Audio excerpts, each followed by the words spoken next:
gante ni waraba fara ni kungo tala mangarani bi da kɛrɛfɛ k'a ka repo kɛ a tɛ s'a ma ni instinct de nana sa kungo a bɛ wuli ka taa dama ɲini a b'a dɔn sa ka kan ka se nin ma mais mɔgɔninfin de b'a mɔgɔninfin ɲɔgɔn faga pour le plaisir ou bien pour plus de pouvoir o de kosɔn kodɔnnaw b'a fɔ ko mɔgɔninfin ɲɔgɔn bigan tɛ yen tɔw bɛ balo mun na tɔw ye e bɛnbakɛ miliyɔn jeli exterminé l'époque de la Congo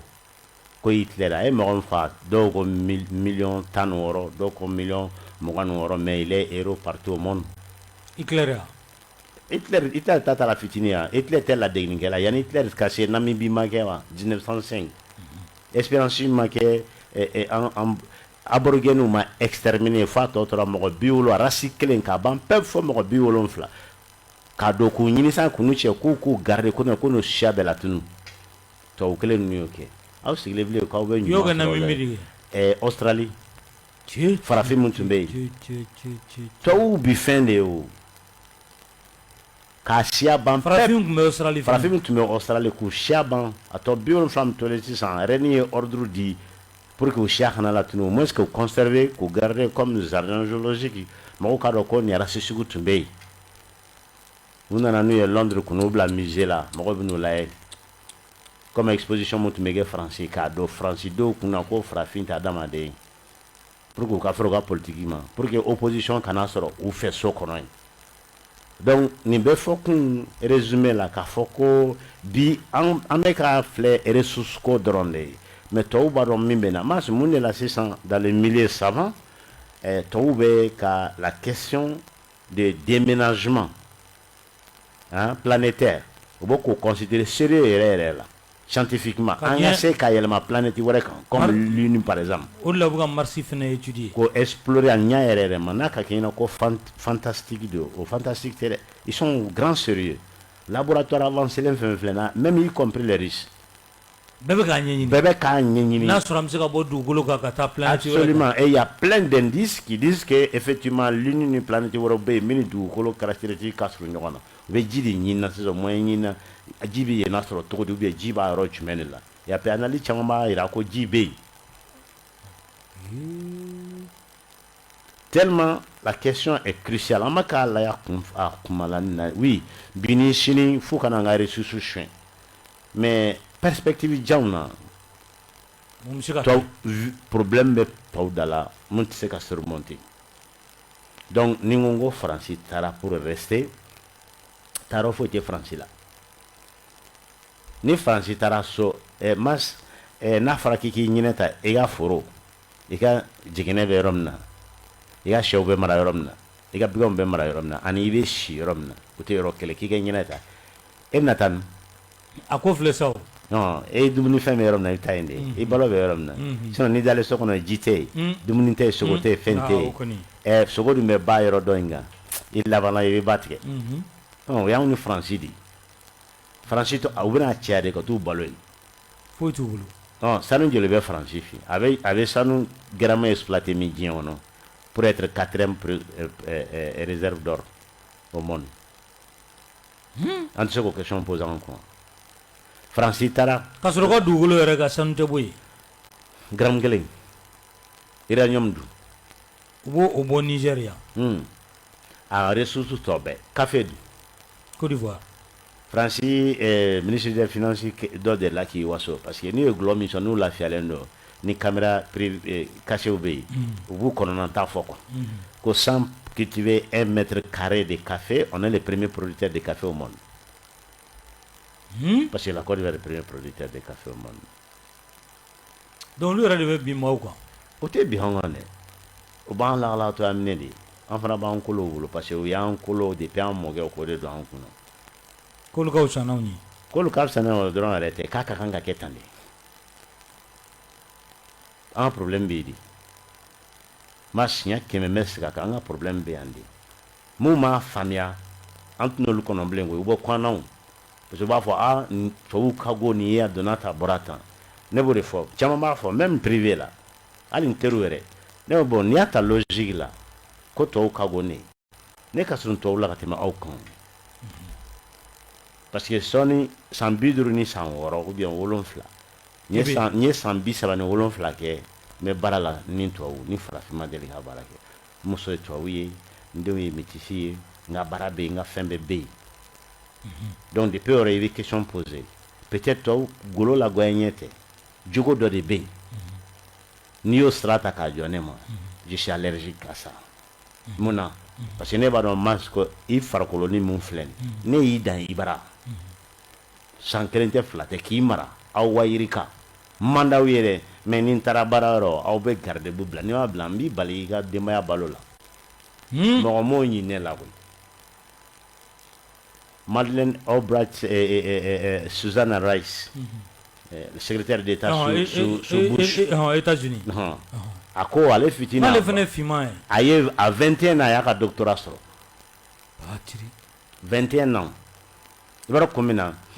a bamuso y'a habillé don min don fɔlɔ min na n'a kan ka taa école la a y'a bilasira phrase kelen dakurunya kelen hali sini a b'a fɔ a ko ne den tubabu jamana kan jɛman ka ca yɔrɔ min na pour que e ka se k'i yɛrɛ sɔrɔ i ka kan ka tubabu dan fɛn bɛɛ la siɲɛ 2 n'i bɛ fɛn fɛn kɛ i ka fɔrɔ n'a ye siɲɛ 2 o la i bɛ chance sɔrɔ ba ni tubabu bɛ ten de n'a fɔra k'o ka na a yɛrɛ baara tɛ dɛ anw bara ka bɔ k'ale bɛ e bɛ se k'anw kalan mun de la bilen mas fosi walahi fosi d'ailleurs n'i y'a ta bi je défie tout le monde n'i ye diɲɛ invention ta bi ka kɛ 161 tubabu yɛrɛ ka statistiques ye a invention source ye finman ye n'an kan ka maloya mun de dɔ wɛrɛ la bilen ɔ munna tubabu tɔgɔ b'a la parce que jusqu'en 82 États-Unis n bɛ exemple kelen dɔrɔn de di ni farafin tun ye invention kɛ i tɛ se ka brevet sɔrɔ i b'a kɛ tubabu dɔ de tɔgɔ la parce que e tɛ mɔgɔ ye sariya taara 82 dɔrɔn de ko dabila i dun b'a dɔn sariya tali n'a appliqué 82 nkɔrɔ nin ye États-Unis mun ko k'ale ye démocratie jamana ye mun ye indien ban Amérique latine mun ko k'ale ye droit de l'homme ye droit de l'homme kumaw bɛ ka sɛbɛn a bɛ ka don constitution na CICB la ACI la o bɛ ka farafin lyncher en même temps droit de qui alors ah, parce que l'homme noir n'est pas l'homme d'abord a bɛ dig'a ma ni raciste y'a fɔ o kɔrɔ de o ye o donc anw de kan k'an yɛrɛ kɛ mɔgɔ ye faransi kɛlɛ nin bɛ o cogoya kelen de la donc gawokaw ye plainte min ladon an bɛɛ kan k'a ladon an ka niveau la groupement o région o capitale yɛrɛ o fɛn fɛn bɛ se an ka ladon ce n'est pas que faransi bɛna juger parce que n'an b'a ladon anw fɛ an bɛ se ka juger hali ni fɛn ma bɔ a la a fɔ dɔrɔn k'u jugera yan an k'a ladon olu yɛrɛ fana fɛ hali ni fɛn ma bɔ a la mais ce fait là même a ka ɲi hakili ma anw yɛrɛ tɛ dɛ olu yɛrɛ tabarikala Macky Sall kan ka na yan sini Senegal jamana faama yala fɛn ɲuman don wa walima ma kan ka siran walima e b'a ye cogo di Macky Sall ka nali yan Macky Sall ya Senegal président do Union africaine ɲɛma fana merci Union africaine gilegi b'a kana a bɛ se ka n'o cadre kɔnɔ ma a bɛna Ivoirien ka kuma de fɔ a bɛna comme rotation quoi a fɔra déjà ko à partir de demain je crois lundi o bɛn'o renouveler donc ça veut dire que awɔ MINUSMA o kɔrɔ ko o bɛnna fɛn dɔ kan n y'o de f'i ɲɛna kunun fɛnkɛ la n ko bargain de don c'est-à-dire sugu i ko k'i ka bigi ye dɔrɔmɛ 10 ne ko n ko dɔɔnin b'a la ne yɛrɛ tɛna bigi san n bɛ taa bigi wɛrɛ ɲini ni ye n kɔ don san peut-être ni bɛ bigi feere kɛ yɔrɔ ko patron na an ka bɛn a la Allemagne ta don sinon taa yɔrɔ t'o la peut-être ni président ni a ka mɔgɔw nɔ bɛ sɔrɔ bɛnkan sɔrɔ parce que au kɛra vendredi donc on me dit que lundi Assimi yɛrɛ bɔra donc n y'a ka intervention a ko olu bɛ ka kɛ comme Mali bɛ ka sira wɛrɛ ta k'a jɔ olu ma o dun tɛ c'est-à-dire olu b'u ka intérêt défendre cogo min na ale fana bɛ k'a ka jamana de ka intérêt défendre tabarikala nka bɛɛ de y'o ye fɔli ɲɛ wɛrɛ foyi t'a la Macky Sall ka situation bi kunun y'o kelen de f'i ɲɛna situation filɛ cogo min na hali ni taayɔrɔ tun t'a la tun kan ka visite dɔ créer dɔɔnin ka taa faire semblant parce que a bɛ aura dɔ segin ma dɔɔnin vu l'échec Sonko n'a ka mɔgɔw bɛ ka échec par échec mun k'a la nin ye au niveau diplomatique chaque fois ni gɛlɛya sugu nin b'i bolo k'i to faamaya la i ka jamana kɔnɔ i kan ka essayer ka succès extérieur dɔ kɛ Donc là, on veut situation atténuée jamana kono. Ça c'est donc avec na ali Sénégal wele ka surasu ka rotation ko tuna jolen. Donc affaire caman be ani président kan ga men kuma fo bi se ka men kuma fo dans le cadre de l'Union africaine, dans le cadre bilatéral en Rennes Sénégal ni ɲɔgɔn cɛ fɛn caman be bi se ka kuma fɛn je suis sûr que Côte d'Ivoire surasu ko kuma ni fana bi se ka kala. An ka jamana ɲɛmaa ni Irishila jamana ɲɛmaaw kumara nɛgɛjuru sira fɛ Poutine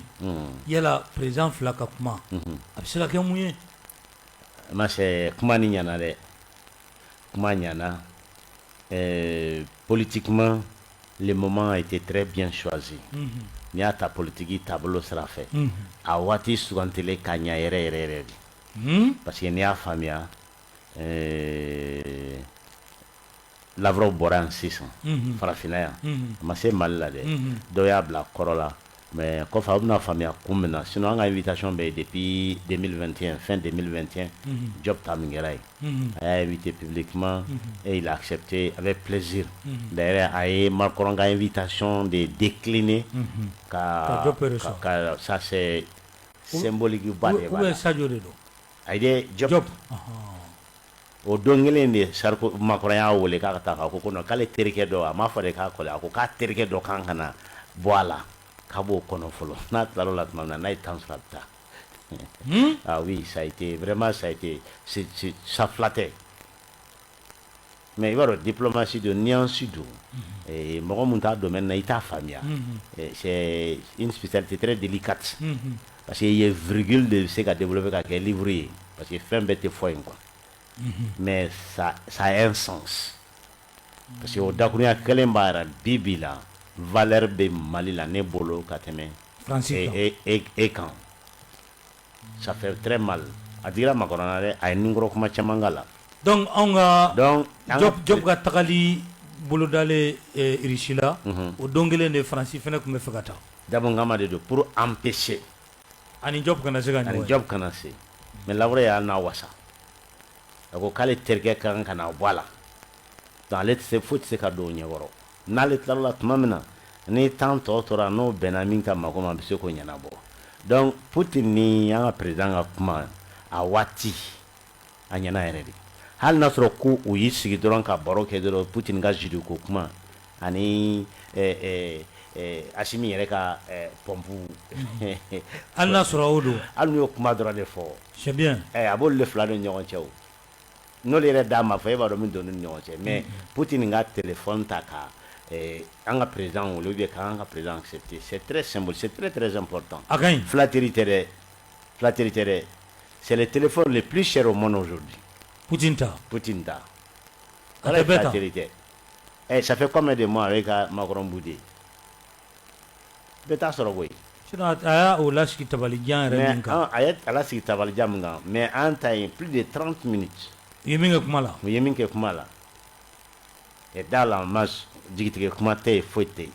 a kuma ka di kuma ɲɛna a bɛɛ positive ye a kɛra kɛtuma la fana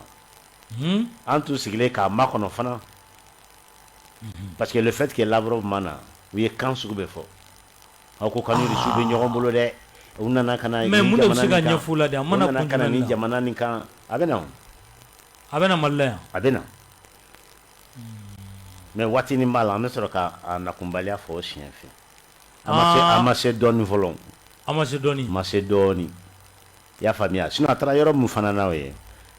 ça faisait plus de points politiquement ala ye Ouganda mun filɛ nin ye Ouganda tun ye Américains ka jɔn de ye comme halisa ne ye Museveni ye bɛ manamana ko nin bɛ kɛ Ouganda tout ce temps là